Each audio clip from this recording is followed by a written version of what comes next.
Namig optical ana guys. Kay ga-retouch si mother og eyeglasses. Pwede din na ma-retouch ang eyeglasses no.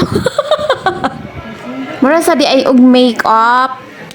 Kay words man nga retouch. Mga kalabs. Joke ra na ha nga. Ako ang words nga retouch kay basi na sa doon niya muri up. Nag-optical di ay may mga loves kay si mother nagpili siya og iya nga eyeglasses. Guys, naglag mi. Muglaw sa tagpanagsa oy. Mugawa sa tagpanagsa sa ato ang barangay. Mudayo sa ubang nga barangay. O diba? Parang kahit paano malingaw-lingaw sad ba oy. Oh, charot, malingaw-lingaw. So guys, nakaagi jud daghan kayong sakyanan guys no. Tapos malingaw ra ta kada kanto kay mukuan man ta, mo pusing man ta. O diba? Oh, like that. Oh, see?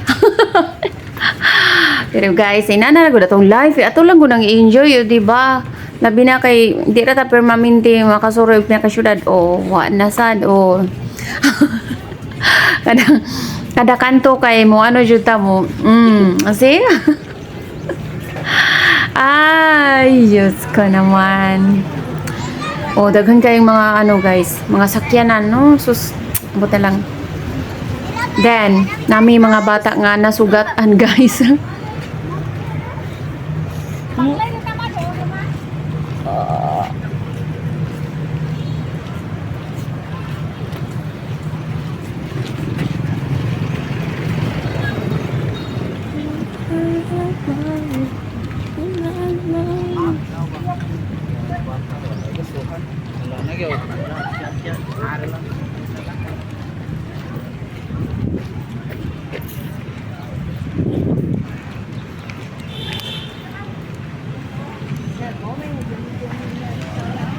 Ha?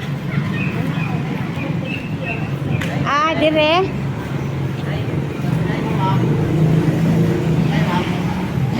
Ay, baklay ra niya.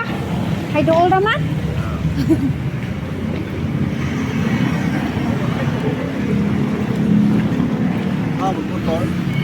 Baklay ra me. Guys, nakaagitag mga driver no ni ana taon nga. Oh, gablag. Mga ano diri kina. Kay kanay mga driver good guys, kay mangwan mangud sila mag-convey gud na sila og mga pasahero. So, ang ilahat ang kuan ta nila ba nga mosakay ba daw inana. So, ako sad nga ganahan ako mo baklay, so mao na nga wa ko ning ingon nga mosakay. Kay much better man nga magbaklay ka kay makita man nimong tanang mga view. O di ba view?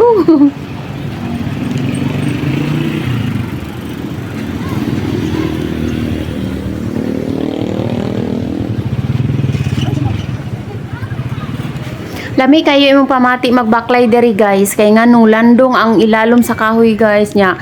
Bugnaw kayong hangin labi nagma alas 4 or alas 5 sa hapon. Lami kayong i-jogging diri nga dapita gyud guys.